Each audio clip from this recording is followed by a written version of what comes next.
Hi, my name is Chris, and I'm the studio head of Secret Door, one of 2 internal studios at Dreamhaven. And I'm Erin, the game director, and we are so excited to show you what we've been working on.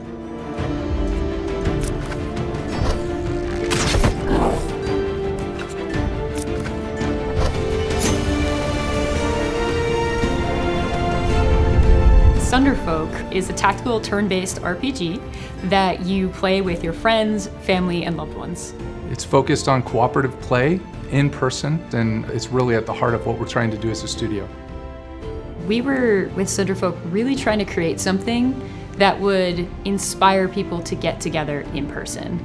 We wanted to feel similar to a game night, getting together to play a board game, or getting together to play D&D with a group of friends or family or loved ones that you really care about, and to share that experience together side by side.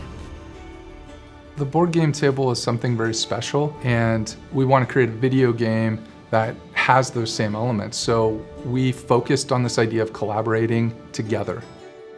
We're using the phone in everyone's pocket as the control interface. And your phone being the controller allows you to have your own information, as well as roll out only the information needed at any given time. You also have the board space, which is what we kind of describe as the main screen. This is the spot that all the shared information will be, and it is really trying to parallel that experience of I've got a hand of cards and a board on the ground in front of us. In Sunderfolk, you'll play through a campaign. This is very similar to a D&D campaign where you're getting back together, playing the same characters, kind of progressing, seeing that story through. You'll pick all of your classes together. We've nailed down a wide range of archetypes. Those characters are based on some of the traditional types of characters you'd see in a role-playing game. One of my favorite characters is the Berserker, who fills the warrior class. My favorite ability on the Berserker is an ability called Fling, because you can pick up your friends and throw them further into the foray, or take an enemy, for example, and throw them back to your friends to deal with. So even the classes that are designed to be more accessible have depth to them in some really fun and interesting ways.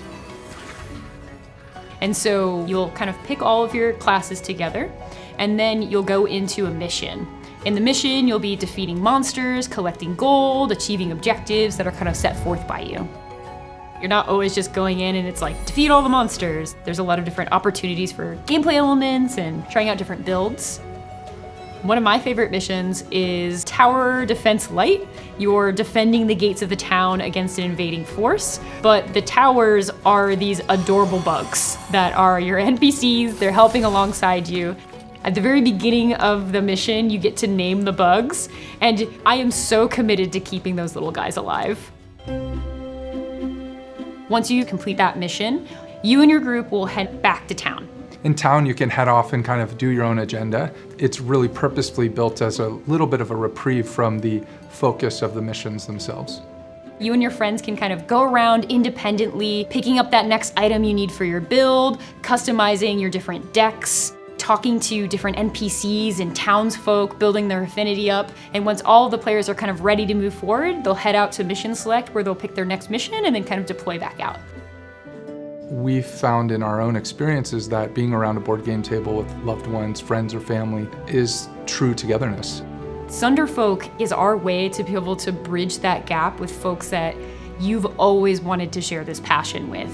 I want people to play these deeper, richer experiences around the table, but it can be challenging to do that. And so with Sunderfolk, we're trying to go right at the heart of that and get them into some fun as fast as they can. That's kind of where our mission came from. We're trying to give an entry point for folks already in the community to pull along their friends, their family, their loved ones who want to be part of that community as well.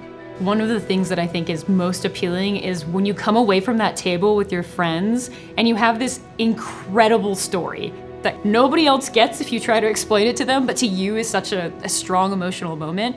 I want Sunderfolk to provide those opportunities too, and I'm excited for players to experience that. Togetherness is at the heart of the studio. It's what we're trying to provide to people with the experiences we create, and Sunderfolk is our first step into that.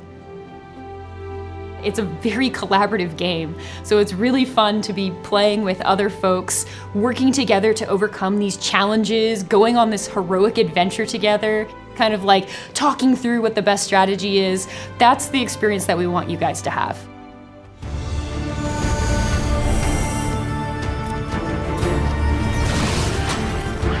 Thank you so much for joining us to learn more about Sunderfolk, and we're so excited to share more in the months ahead. We appreciate you all listening in, and we're really excited to hear your thoughts.